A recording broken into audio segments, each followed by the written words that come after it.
नमस्कार दोस्तों, education HR study में आपका स्वागत है। दोस्तों कैसे हो? आशा करता हूँ कि सभी अच्छे होंगे। और आज अपन राजस्थान जीके के टॉपिक की चर्चा करांगा, जिसके टॉपिक को नाम है राजस्थान की चित्रकला। राजस्थान की चित्रकला को आज अपन अध्ययन करांगा।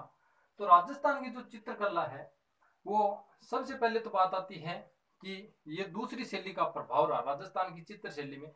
प्रारंभ में था वो कौन सी शैली को प्रारंभ के समय की बात करा तो गुजरात शैली, अपभ्रंश शैली व जैन शैलियों का क्या इस पर प्रभाव रहा।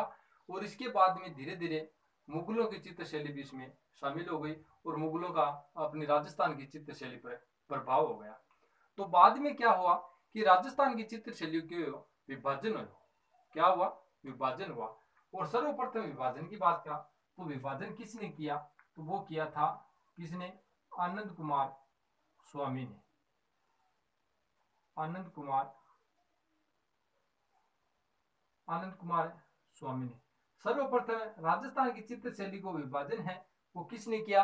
आनंद कुमार स्वामी ने। और नाम क्या दिया? नाम दिया राजपूताना पेंटिंग। क्या नाम दिया? राजपूताना पेंटिंग। राजपूताना पेंटिंग नाम है वो किसने दे दिया? आनंद कुमार स्वामी ने। यानी राजस्थान की चित्र शैली को सबसे सर्वप्रथम विभाजन की बात करा तो आनंद कुमार स्वामी ने किया। और अपन सन की बात करा तो बात कद की है? बात है 1916 में। यानी सर्वप्रथम 1916 में आनंद कुमार स्वामी ने राजपूताना पेंटिंग नाम से क्या किया? विभाजन किया। इसके बाद में बात आती है कि राजस्थान का जो प्रथम जो चित्रित ग्रंथ है वो कौन सा है? राजस्थान के चित्रित ग्रंथ की बात करा तो वो है चित्रित ग्रंथ। राजस्थान का जो ताम्रपत्र पर सर्वप्रथम चित्रित ग्रंथ की बात करा तो वो है श्रावक। कौन सा है? श्रावक प्रतिक्रमण, श्रावक प्रतिक्रमण सूत्र चूर्ण। कौन सा है? श्रावक प्रतिक्रमण सूत्र चूर्ण। ठीक है, ये किसके समय का है? जो राजस्थान का जो चित्रित ग्रंथ है वो है श्रावक प्रतिक्रमण सूत्र चूर्ण। अपन बात करें कि किसके समय का है तो ये था जो मेवाड़ का शासक था जिसका नाम था तेज सिंह के समय का। किसके समय का? तेज सिंह के समय का। 1260 के लगभग है। और कहां का शासक था? ये था मेवाड़ का। यानी राजस्थान का जो चित्रित ग्रंथ है श्रावक प्रतिक्रमण सूत्र चूर्ण है वो मेवाड़ के शासक तेज सिंह के शासनकाल का चित्रित ग्रंथ है।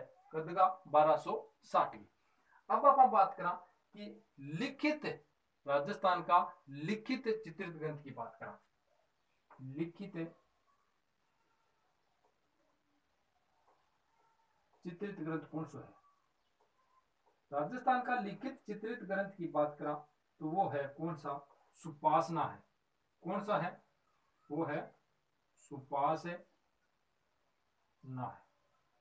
राजस्थान का प्रथम लिखित चित्रित ग्रंथ की बात करा तो वो है सुपासना है। और इसकी जो किसके द्वारा रचित है तो इसकी जो रचना है वो किसने की? हीरानंद ने की। किसने की? हीरानंद ने। और कब की बात करा तो 1422-23 में। यानी 1422-23 में जो राजस्थान का लिखित चित्रित ग्रंथ है वो किसके द्वारा रचित है तो हीरानंद के द्वारा। चित्रित ग्रंथ का क्या नाम है? चित्रित ग्रंथ के नाम की बात करा तो वो है सुपासना है। और राजस्थान का चित्रित ग्रंथ की बात करा तो वो है श्रावक प्रतिक्रमण सूत्र चूर्ण जो मेवाड़ के शासक तेज सिंह के समय का है। इसके बाद में बात करा कि राजस्थान की जो चित्र शैली है उसका जो मूल उद्गम स्थल की बात करा तो वो कहां से है? मेवाड़ से मानी जाती है। कहां से? मेवाड़ से। यानी आप बात करा कि राजस्थान की चित्र शैली को उद्गम स्थल है तो उद्गम स्थल कहां से माना जाएगा? मेवाड़ से माना जाएगा। अब बात करा आप कि सर्वप्रथम विभाजन हो गया, आनंद कुमार स्वामी ने कर दिया, राजपूताना पेंटिंग नाम दे दिया। बात कर दी 1916 की। इसके बाद में प्रथम चित्रित ग्रंथ की बात करा तो वो है श्रावक प्रतिक्रमण सूत्र चूर्ण। किसके शासन काल का है तो मेवाड़ का शासक 1260 में तेज सिंह शासन काल का है। ठीक है। इसके बाद में लिखित चित्रित ग्रंथ की बात करें तो वो है सुपासना है, और इसकी जो रचयिता है वो कौन है, हीरानंद है। बात करते की 1422 राजस्थानी चित्रशैली का स्वर्ण काल है वो किस सदी को कहा जाता है, 7वीं से 8वीं सदी को राजस्थान चित्रशैली क्या कहा जाता है, स्वर्ण काल कहा जाता है। इसके बाद में जो इसका विभाजन हुआ और उसको 4 स्कूलों में बांट दिया गया। किसमें बांट दिया, 4 स्कूलों में। एक हो गई कौन सी, मारवाड़ स्कूल, दूसरी हो गई ढूंढाड़ स्कूल, तीसरी हो गई हाड़ौती स्कूल, और चौथी हो गई मेवाड़ स्कूल। यानी इसका विभाजन करके अलग अलग स्कूलों के नाम पर इसका क्या कर दिया, डिवाइडेशन कर दिया, यानी डिवाइड कर दिया अलग अलग 4 स्कूलों के नाम पर, मारवाड़, हाड़ौती, ढूंढाड़ और कौन सी, मेवाड़ स्कूल। इसके बाद में आज अपन पढ़ांगा कौन सी, मारवाड़ स्कूल, यानी मारवाड़ स्कूल या जोधपुर शैली की चर्चा कराना। तो सबसे पहले आपको ध्यान में होना चाहिए कि सर्वप्रथम वर्गीकरण विभाजन किसने किया, तो आनंद कुमार स्वामी ने किया। चित्रित ग्रंथ कौन सा है, तो श्रावक प्रतिक्रमण सूत्र चूर्ण किसके शासनकाल का है, तो तेजसी शासनकाल का। कहाँ का शासक था, तो मेवाड़ का शासक था। इसके बाद में लिखित चित्रित ग्रंथ की बात करें तो कौन सा है, तो सुपासना है, और किसके द्वारा रचित है, तो वो है हीरानंद के द्वारा। और इसके बाद में आप चर्चा कराओगे मारवाड़ स्कूल की।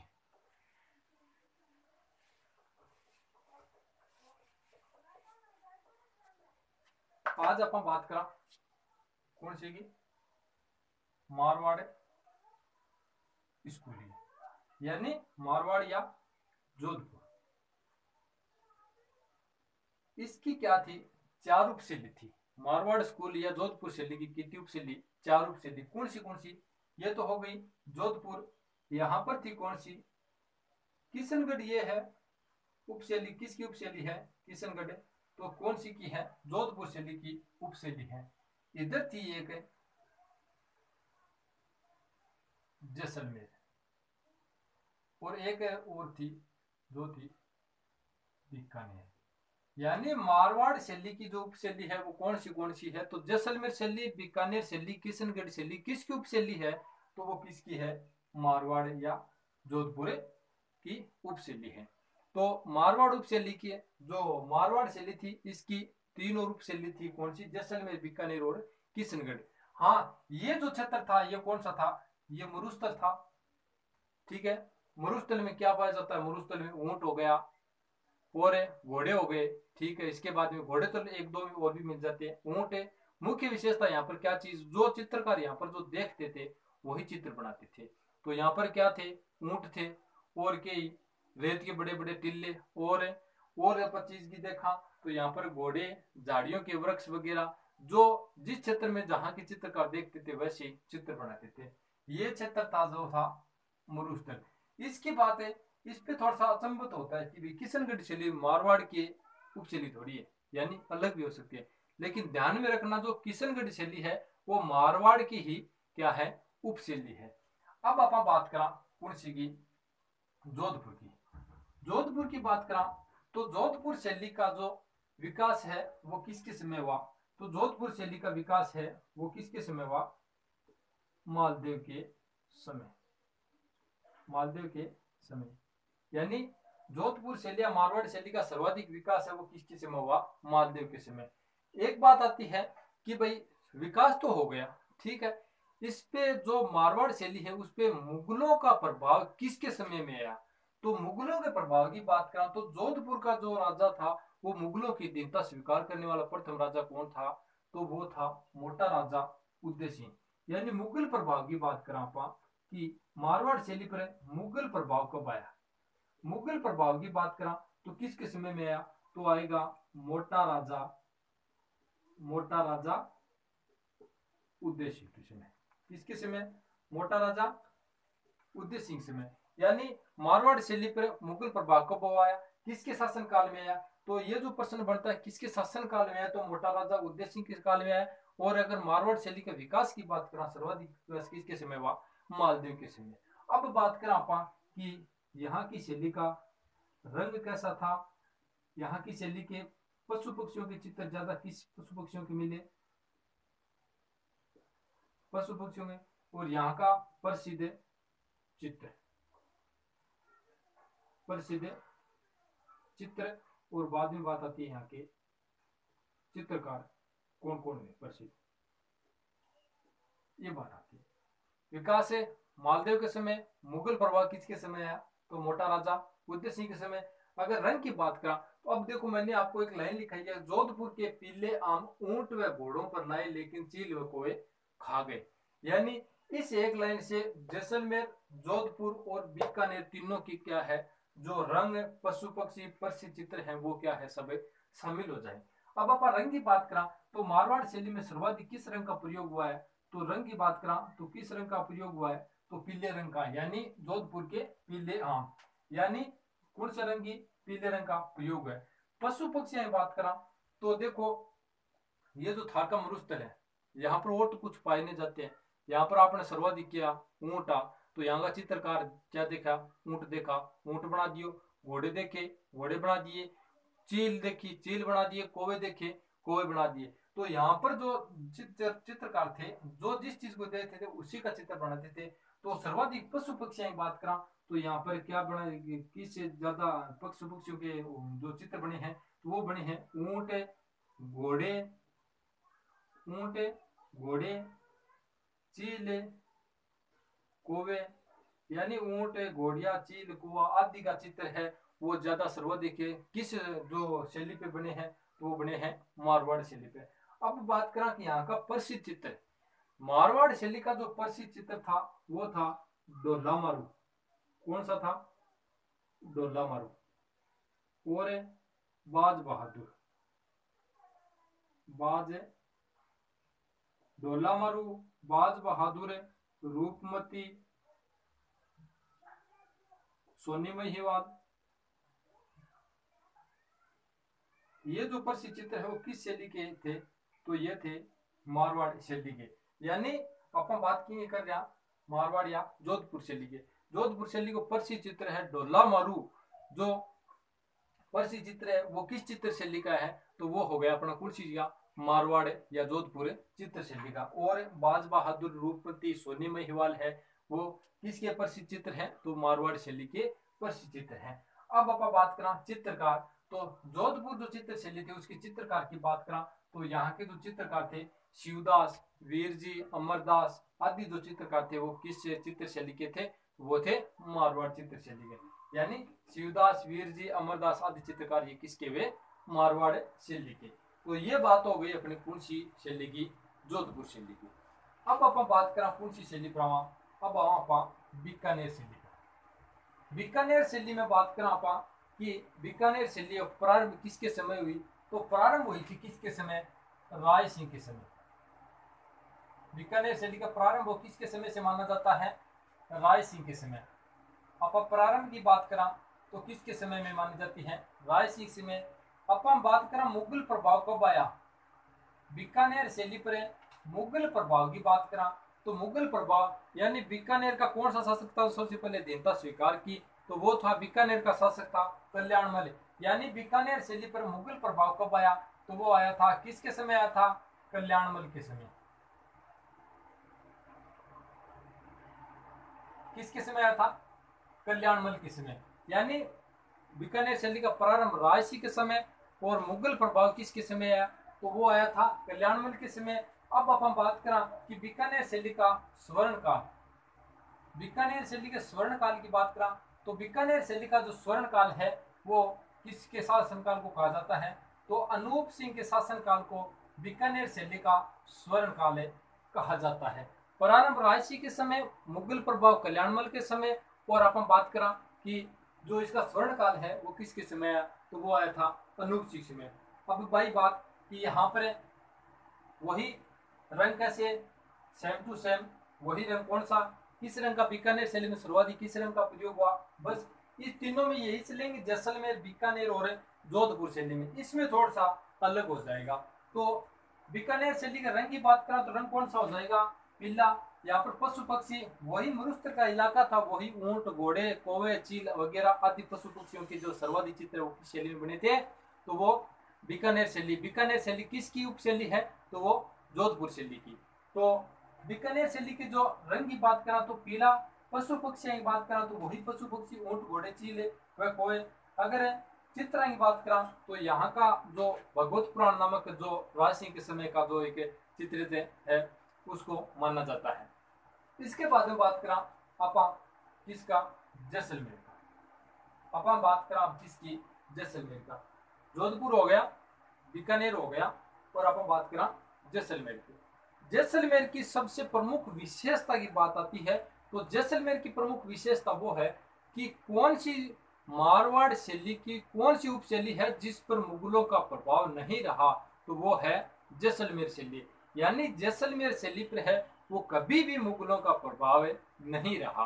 और यहाँ का जो प्रसिद्ध चित्र है वो था कौन सा, प्रसिद्ध चित्र की बात करा जैसलमेर का तो प्रसिद्ध चित्र था वो था मुम्मल।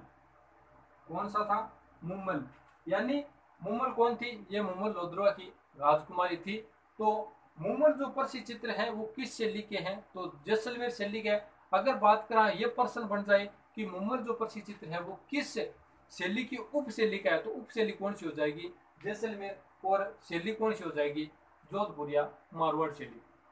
इसके बाद में बात करा कि यहाँ के जो चित्रकार थे वो थे, समय की बात करा तो ये इसका जो विकास है वो किसके समय हुआ, इसका विकास हुआ था। विकास की बात करा जैसलमेर शैली की तो विकास हुआ था वो था मूलराज के समय। यहाँ की शैली के दो ही प्रश्न बनते हैं। सबसे इंपॉर्टेंट प्रश्न यही बनता है कि कौन सी शैली थी जिस पर मुगलों का प्रभाव नहीं रहा, तो वो शैली थी कौन सी, जैसलमेर शैली। और जैसलमेर शैली का जो प्रसिद्ध चित्र है वो कौन सा था, मुम्मल। अगर आप जोधपुर की बात करें, जोधपुर शैली का प्रमुख चित्र कौन सा है, तो ढोला मारू। और जैसलमेर शैली का प्रमुख चित्र की बात करें तो कौन सा जी, मुम्मल। और यहाँ के शासक की बात करा तो मूलराज। यानी यहाँ पर याद करने के मूलराज मुम्मल, मूलराज मुम्मल। यानी शासक की बात करा तो मूलराज और प्रसिद्ध चित्र की बात करा तो मुम्मल। इसके बाद में बात आती है कि यहाँ का रंग, तो वही बात है कि ये लाइन किस किस में काम करेगी, जैसलमेर, जोधपुर और बीकानेर में। यानी वही रंग बीकानेर में रहेगा, वही रंग जैसलमेर में रहेगा, वही जोधपुर में रहेगा। क्योंकि ये जो क्षेत्र था मरुस्थल था, मरुस्थल में यही चीज पाई जाती है। अगर यहाँ पर वृक्ष की बात करा तो वृक्ष को सबसे ज्यादा वरीयता दी है। अपन बात करा मारवाड़ शैली में वृक्ष की सबसे ज्यादा वरीयता दी है, तो वृक्ष में दी है सबसे ज्यादा, वृक्ष में आम के वृक्ष को ज्यादा। वृक्ष क्या बने हैं, कौन सा वृक्ष को मतलब ज्यादा चित्र बने हैं, तो आम के वृक्ष का ज्यादा चित्र बने। कौन सी शैली में, मारवाड़ शैली में भी बने, बीकानेर शैली में बने और जैसलमेर शैली में बने। तो रंग की बात करा तो वही पीला रंग, और पशु पक्षी बात करा तो वही था कि मरुस्थल में कौन थे, ऊंट, घोड़े, चील हुए, कोवे। और अगर अपन बात करा प्रसिद्ध चित्र तो प्रसिद्ध चित्र जैसलमेर को कौन सा हो, मुम्बल। शासन की बात करा तो मूलराज के शासन काल में। विशेषता की बात करा तो ये एकमात्र ऐसी शैली थी जिस पर मुगलों का प्रभाव नहीं रहा। इसके बाद में बात आती है मारवाड़ शैली की, चौथी उप शैली है वो है किशनगढ़। तो दोस्तों इस शैली का मैं किशनगढ़ शैली का अलग से पर्सनल वीडियो बना के डाल दूंगा, वो आप देख लेना। और अपनी जो मारवाड़ शैली है वो हुई पूरी। तो उम्मीद करता हूं कि मेरे द्वारा दी गई जानकारी आपको पसंद आई होगी। अगर पसंद आई है तो लाइक, शेयर और सब्सक्राइब करना ना भूलें, और आगे अपने दोस्तों के भी फॉरवर्ड करें। अगर आपको किसी राजस्थान जीके के टॉपिक के बारे में पढ़ना है तो मुझे कमेंट करके अवश्य बताएं, और मेरा वीडियो आपको कैसा लगा वो भी कमेंट के जरिए मुझे अवश्य बताएं। अगले वीडियो में आप चर्चा करांगा ढूंढाड़ या मेवाड़ उपशैली, मेवाड़ शैली की। तब तक के लिए जय हिंद, जय भारत, धन्यवाद।